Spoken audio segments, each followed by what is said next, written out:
Hi friends, welcome to BB Vichu vlogs. நம்ம இன்றைக்கி என்ன பண்ண போகிறோம் அப்படின்னா டேஸ்டான மீன் மேக்கர் பிரியாணி எப்படி செய்கிறதுன்னு பார்க்கலாம் வாங்க. ஆனியன், தக்காளி, பச்சை மிளகாய் இது ஊற வச்சுருக்கேன் தனியாக சோயாபீன்ஸ். இப்போது ஒரு பேன் எடுத்துக்கலாம். எடுத்துகிட்டு அதில் ஆயில் சேர்த்துட்டு எந்த ஆயில் வேணால் எடுத்துக்கலாம். தேங்காய் எண்ணெய் ஊற்றினா நல்லாயிருக்கும். நெக்ஸ்ட்டு அது கூட நான் இன்றைக்கி ஜிஆர்பி நெய் எடுத்திருக்கேன். அதையும் கொஞ்சம் ஊற்றிக்கலாம். நெய் சேர்த்தா எப்பயுமே டேஸ்ட்டு கொடுக்கும். ஸோ நம்ம நெய்யும் சேர்த்துக்கலாம். இப்போ நெய்யெல்லாம் நல்லா சூடாகட்டும். சூடானோனையும் நம்மளுக்கு தேவையான பிரியாணி இலை சேர்த்துக்கலாம். 2 பிரியாணி இலை சேர்த்துருக்கேன். அது கூட 2 பட்டை, அடுத்து 2 கிராம்பு, அடுத்து ஏலக்காய் சேர்த்து நல்லா மிக்ஸ் பண்ணி விட்டுக்கலாம்.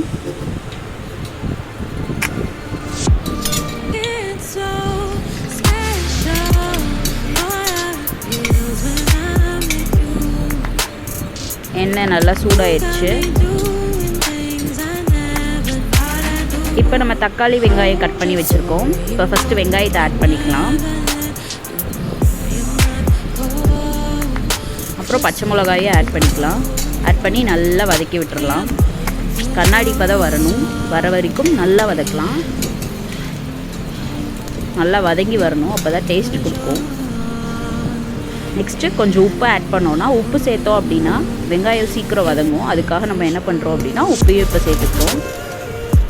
வெங்காயம் நல்லா கண்ணாடி பதம் வந்த பின்னாடி நம்ம இஞ்சி பூண்டு பேஸ்ட் அரைச்சி வச்சுருக்கோம்ல, அது ஒரு 2 டீஸ்பூன் சேர்த்துட்டு நல்லா கிண்டி விட்டுக்கலாம்.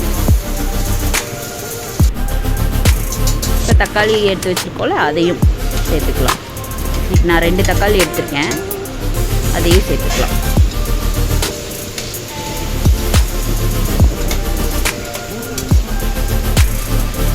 சேர்த்து நல்லா கொதிச்சு வந்துருச்சு. இப்போ நம்ம மஞ்சத்தூள் 1 ஸ்பூன், நெக்ஸ்ட்டு மிளகாய் தூள் 1 ஸ்பூன், காரத்துக்கு ஏற்ற மாதிரி நீங்கள் சேர்த்துக்கலாம். நெக்ஸ்ட்டு மல்லித்தூள் 1 ஸ்பூனை சேர்த்துக்கலாம். நெக்ஸ்ட்டு நான் வந்து இன்றைக்கி என்ன மசாலா எடுத்திருக்கேன் அப்படின்னா ஆச்சியோட பிரியாணி மசாலா எடுத்திருக்கேன். அதையும் கொஞ்சம் சேர்த்துக்கலாம். சேர்த்துட்டு நல்லா மிக்ஸ் பண்ணி விடுங்க. வெங்காயம் தக்காளியோட நல்லா மிக்ஸ் ஆகி வரணும். இப்போ நல்லா வெந்திருக்கு. நல்லா அதை மிக்ஸ் பண்ணி விடுறோம். இப்போ நல்லா எண்ணெயெல்லாம் பிரிஞ்சு வரணும். வர வரைக்கும் வெயிட் பண்ணலாம். கொத்தமல்லி எடுத்திருக்கேன். அதையும் சேர்த்துக்கலாம். வாசம் கொடுக்கும் இதெல்லாம் ஆட் பண்ணால். ஸோ கொத்தமல்லி, புதினாவும் சேர்த்துக்கலாம் தேவைன்னா. புதினா இல்லை, அதனால நான் சேர்க்கல. புதினா சேர்த்தா இன்னும் சூப்பராக இருக்கும். நெக்ஸ்ட்டு ஹேட்சன் கர்டு எடுத்திருக்கேன். அது கொஞ்சம் எடுத்துக்கலாம். அதையும் கர்டையே ஆட் பண்ணி நல்லா கிளறி விடலாம்.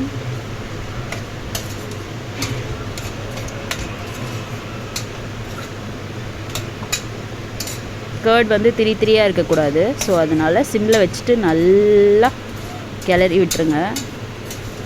அப்படியே அந்த வெங்காய தக்காளியோடு நல்லா மிக்ஸ் ஆகிடணும்.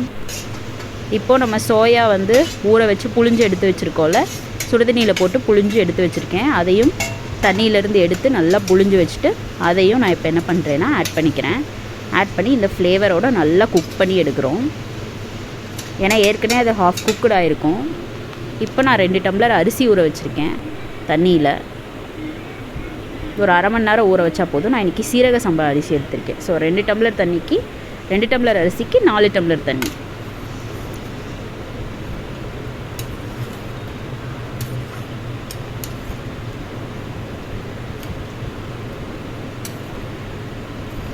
ஸோ 4 டம்ளர் தண்ணி நம்ம ஊற்றியாச்சு. இப்போ தண்ணி நல்லா கொதித்து வரும்போது நம்ம என்ன பண்ணோன்னா அந்த அரிசியை சேர்த்துக்கணும். இப்போ தெரியுதா, கொஞ்ச நேரம் விட்டுட்டோம். தண்ணி நல்லா கொதிக்குது. இப்போது நம்ம அரிசியும் ஆட் பண்ணிட்டோம்.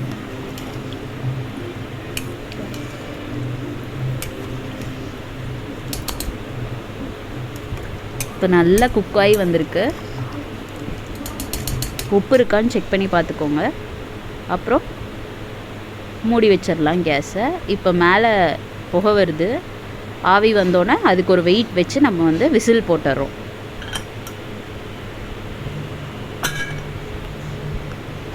அவ்வளோதான், சுவையான பிரியாணி ரெடி.